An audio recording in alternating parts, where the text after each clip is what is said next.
plants and vegetables, al-hayat al-haywaniya, the life of animals, and finally al-hayat al-insaniya, the spiritual and moral life of human beings. And we went on to say that Hayat al-Muhammad is the hayat of sacrifice and hayat of humbleness and beauty and dignity. It is a hayat of honesty and hard work when it comes to the family, وَبِالْوَالِدَيْنِ إِحْسَانًا, when it comes to husband and wife, جَعَلَ بَيْنَكُمْ مَوَدَّةً وَرَحْمَةً. When it comes to society, it's about justice and generosity. And we mentioned about الزيارة الجامعة الكبيرة. The Ahlul Bayt alayhim salam, they taught us the meaning of life, the purpose of life, the struggles in this life, the opportunities of life, and also about the real concept of pains and pleasures in this life. Imam Sadiq alayhi salam said to a group of his companions, he says, لا تتمنوا المستحيل. Don't wish for something impossible in your life. قالوا ومن يتمنى المستحيل يا ابن رسول الله, is there somebody who is looking for something impossible? قال أنتم نعم, you are the one who are wishing for something مستحيل, impossible. They said, how? The Imam said, أَلَسْتُمْ تَمَنَّوْنَ الرَّاحَةَ فِي الدُّنْيَا? Aren't you asking God to be like comfortable in this life and have no problem at all in this life? قالوا بلى. قال الراحة للمؤمن في الدنيا مستحيلة. It is impossible if you want to be committed to your faith and at the same time you think that you are going to be comfortable in this life and absolute rest and relax. That is wishing something impossible. The Prophet, peace be upon him, he said, الناس في الدنيا ضيف. Remember that we all are like guests in this world. وما في أيديهم عارية. Anything that you have, whether it's a house or family, your car or your house, money, whatever, position, prestige, anything that we have, this is ariya, this is like an amana, this is like a trust that we take it temporarily and we have to return it. وَإِنَّ الذَّيْفَ الرَّاحِلِ وَأَنَّ الْعَارِيَةَ مَرْدُودَ. The dhayf, the guest is going to go and has to return the ariya, the things that was given to him by the mudif, by the host. At the end, leave and go. We cannot take any of this stuff that they are temporarily. So if we consider really that we are guests in this world, we have different concept than have ownership. Because when you feel that you own something, you feel that really you own it. It belongs to you. But if you think that it's all just, we are guests and going through this temporary life and then leave and go, that is different. Then we go to Hadith al-Mi'raj, important hadith that Allah subhanahu wa ta'ala in part of this hadith talking to the Prophet, Ya Ahmad, هل تدري أي عيش أهنأ وأية حياة تبقى? You want me to tell you about a life that is a life of hana, means congratulations, something that really you are happy about, a happy life, a healthy life, a lasting life. Which kind of life you think it is? And the Prophet asking Allah that, please teach me about this life. This is the life of Muhammad al-Muhammad that we are asking. Allah says, فَهُوَ الَّذِي لَا يَفْدُرُ صَاحِبُهُ عَنْ ذِكْرِي. If this life doesn't stop you from dhikrullah, then that is the first step.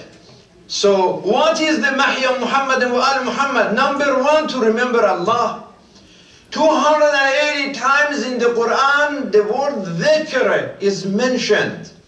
That means that anytime that you face something sinful, whether an sinful idea, or sinful talk, or sinful action, or sinful gathering, or a sinful drinking, or sinful acting, anytime that you face something sinful, if you say La hawla wa la quwwata illa billah, astaghfirullah rabbi wa atubu ilayh, that is the first step of the life of Muhammad and Ali Muhammad. Man a'rada an dhikri fa inna lahu ma'ishatan dhanka. Number 2, wala yansa ni'mati. I give you all this ni'mah, ni'matul hayat, ni'mat sihha wal afiyah wal amn wal ulad wal amwal. All of these gifts that God gave you, whether spiritual or material, don't forget that. Be grateful to the gifts that God gave you. Number 3, وَلَا يَغْفَلُ عَنِّي. Never حياتك حياة الغافلين, but حياة العارفين, حياة المعرفة, not حياة الغفلة. No negligence in life. That's another condition of life of Prophet and his family. Number 4, وَلَا يَجْهَلُ حَقِّي. You do not ignore حقوق Allah, whether it's salat, whether it's sawm, whether it's hajj, whether it's zakat, whether it's khums, whatever the حقوق Allah are, then you are ignorant about the rights of God. And number 5, وَيَطْلُبُ رِضَايَ لَيْلًا وَنَهَارًا. That if mardat Allah is the center of your satisfaction, the center of your celebration, by day and night, that is the mahya of Muhammad Ali Muhammad. Imam Ali was struck by Ibn Muljam and said, what was his reaction? قال فزت ورب الكعبة, right? Even at that moment of pain, he's talking about reaching to his salvation. Imam al-Hussein alayhi salam on day of Ashura, Elahi ridan biqada'ik. Even at that painful point in his life, mardat Allah is the center in his soul. Zainab alayha salam, ma ra'aytu illa jamila. So if mardat Allah is the foundation of our decisions, then that is the hayat of Muhammad and Ali Muhammad. Hayat al-fikr, hayat al-ilm, hayat al-amal, hayat al-haraka, hayat al-mas'uliyya, hayat al-sadaqa, hayat al-iman wa diyana.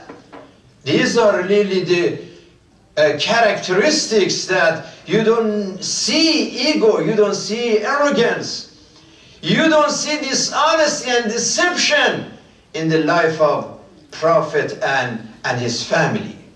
So when we say Allahumma ij'al mahyaya mahya Muhammadin wa ali Muhammad, then we have to remember how honest we are, how authentic you are, how grateful you are, how mature you are, how much you seek for knowledge and wisdom, how much you spend your time to reading and writing something that's useful for you and useful for the life of humanity, how much you are part of the solution, how much you are a source of positive energy for you and for the general life, for humanity.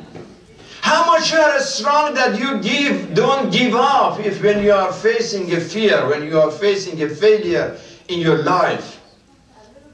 How much you spend time for your prayer in the morning. How many people stand up and wake up early in the morning and to thank God, to worship, to pray, to show their appreciation, to their understanding to Allah subhanahu wa ta'ala. How much are we ready to travel from our comfort zones and face challenges and struggles in our life?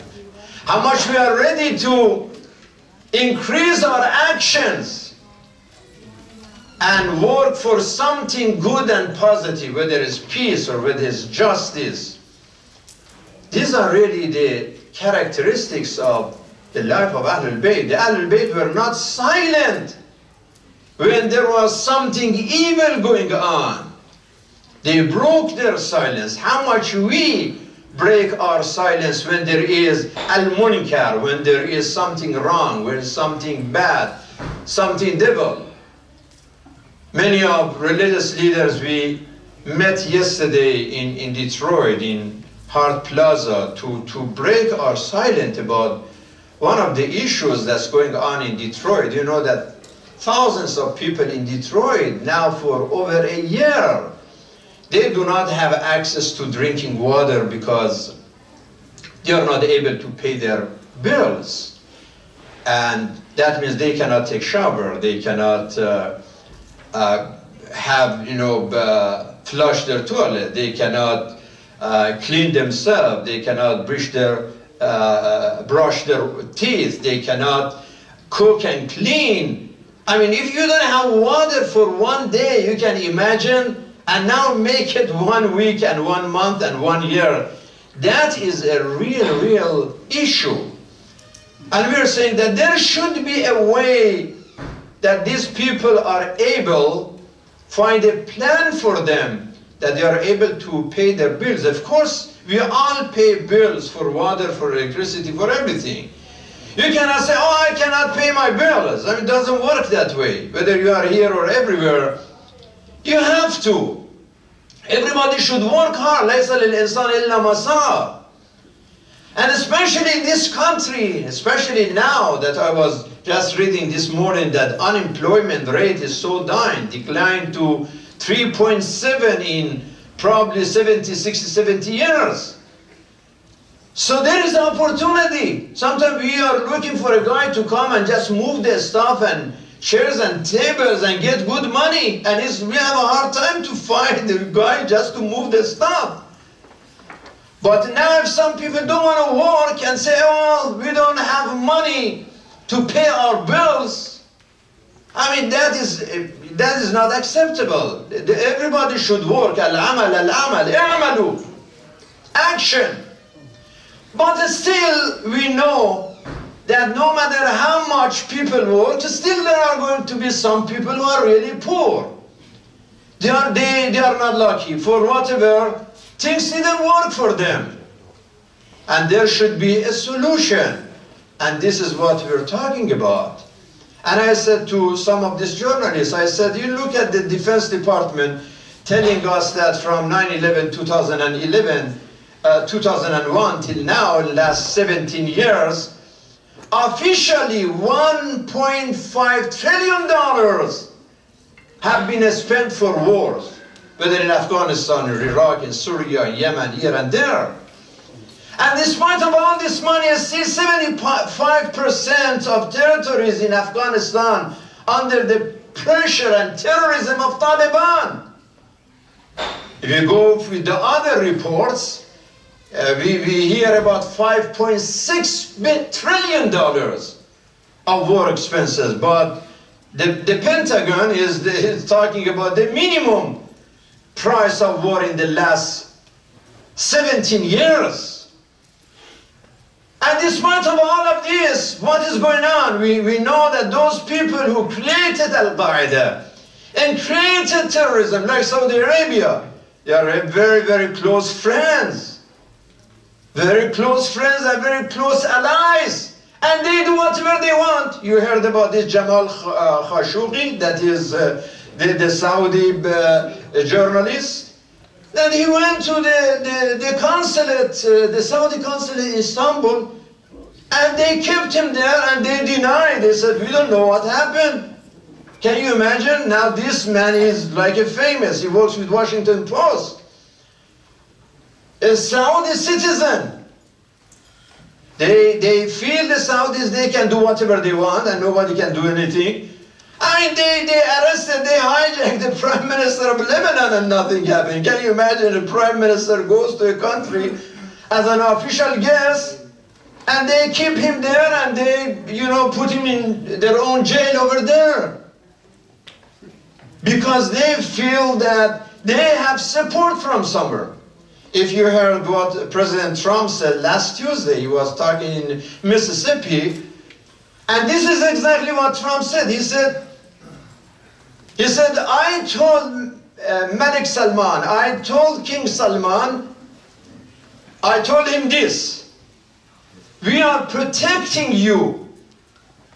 You may not be there for 2 weeks without us.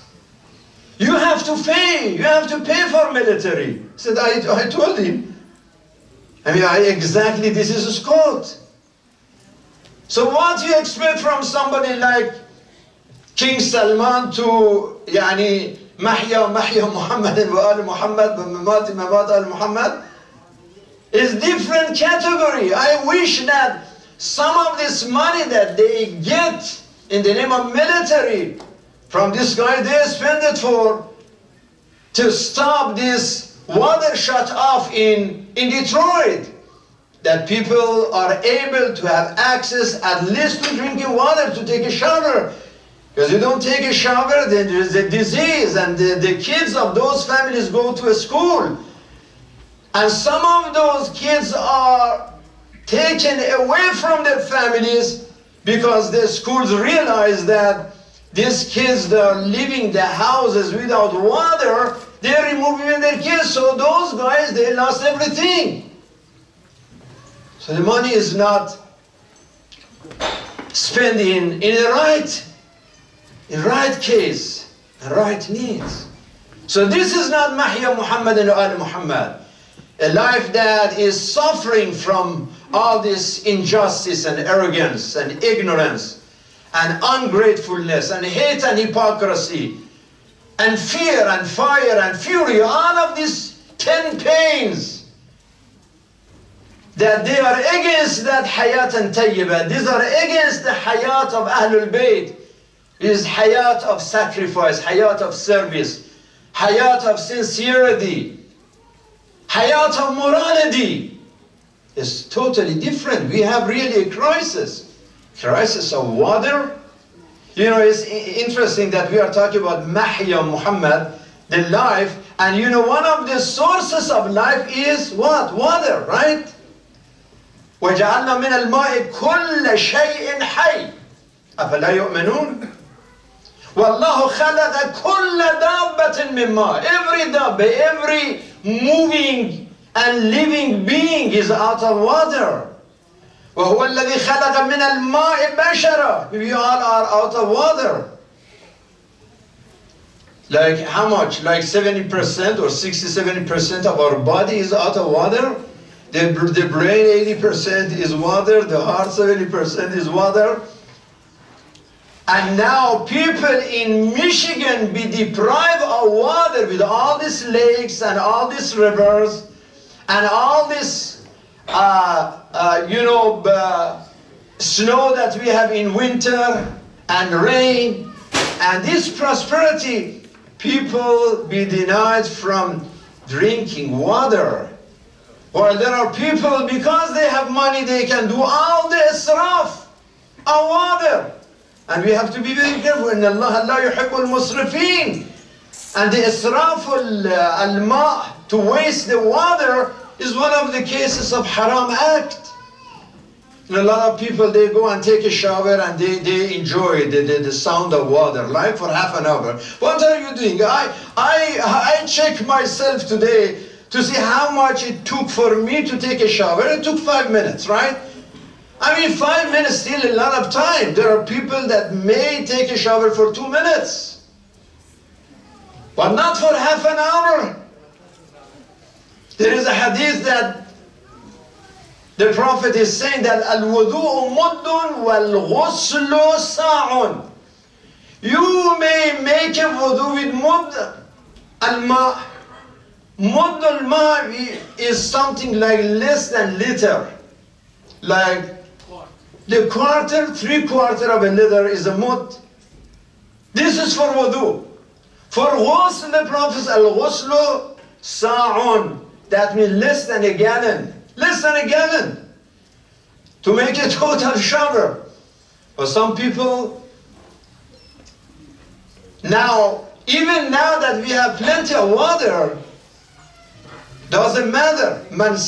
The Prophet was saying that just because you are next to a river, you cannot waste the water. You have to be careful, and we need to teach our kids not to do the israf, whether it's food or whether it's water or in anything else. and share the water with those who are thirsty. Man saqa mu'minan. This is from Imam Zain al-Abidin alayhi salam, and today is Yom Dhikr Istishhad Imam Zain al-Abidin. Man saqa mu'minan min dhama'in saqahu Allahu min al-rahiq al-makhtum. If you can give water to somebody who is thirsty, Allah would provide you water, a pure, perfect water from paradise on the Day of Judgment. You are able to spend some money or send some money for overseas those people who are suffering from drought, and if they can make a well or whatever, they can provide some sources for water. That's an amazing. So we went in Hart Plaza yesterday, and I mentioned both in the lecture and also in the media that is not right. That's not right that thousands of people in Detroit have no access to normal water in a country which is one of the richest countries in the world. And all these trillions of dollars are spent in war and here and there and all this wasting. We are not promoting laziness. We are saying everybody should work hard.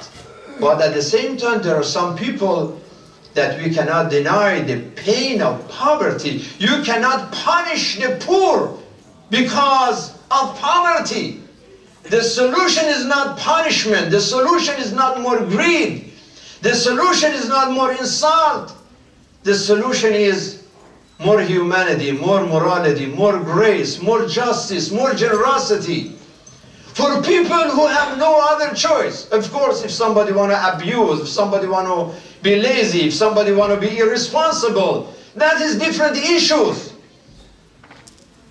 We are not saying that those people continue to use the water without payment. We are saying to provide a practical plan that those people can gradually pay their bills, but you can reconnect the water. So inshallah, maybe we need to spend an hour khutbah about just this water as a source of life, both in physical form and also in a spiritual, from the water in dunya until Al-Kawthar, that how we can use the physical and the spiritual water both for progress and prosperity, and for civilization, for health, for safety, and also for salvation, and for a spiritual prosperity at the same time. So water is a source of life, but sometimes water also can be source of destruction. What happened last week in Indonesia, that this tsunami, that it was so destructive. And I heard this morning the final report was that more than 1,600 people were killed in the city of Pala in Indonesia when there was a quake in Pacific Ocean, and then the waves of this earthquake from the ocean hit the city of Pala, and 1,600 people so far they killed, in addition to many houses and constructions that were destroyed. Of course, sometimes we have the same thing in California, but because they have, and other places in the United States, but because they have sensors and they can check the floor of the ocean, and they can check every movement on the ocean or on the land. If they know a tsunami is coming, so there is warning for that. But poor people in Pala all of a sudden were surprised with the waves coming from the ocean in high waves of like 20 inches and high, and they were surprised, and they had no chance to escape from the destruction. So we have these tragedies, but Allah also gave us this ability of scientific power that we can save and we can survive. So we can deal with these challenges and struggle and control this situation. So inshallah we talk about the importance of water as a source of life and what it means in a spiritual sense, that Allahumma ij'al mahyaya mahya Muhammadin wa ali Muhammad wa mamati mamata Muhammadin wa ali Muhammad. The characteristics of the life of Ahlul Bayt that we talked about last week and today, inshallah. Bismillah ar-Rahman ar-Rahim. Inna a'tainaka al-kawthar fasalli li rabbika wanhar inna shana'aka huwa al-abtar wa ila as-salati inna as-salata tanha 'anil fahsha'i wal munkar. Wassalamu alaykum wa rahmatullahi.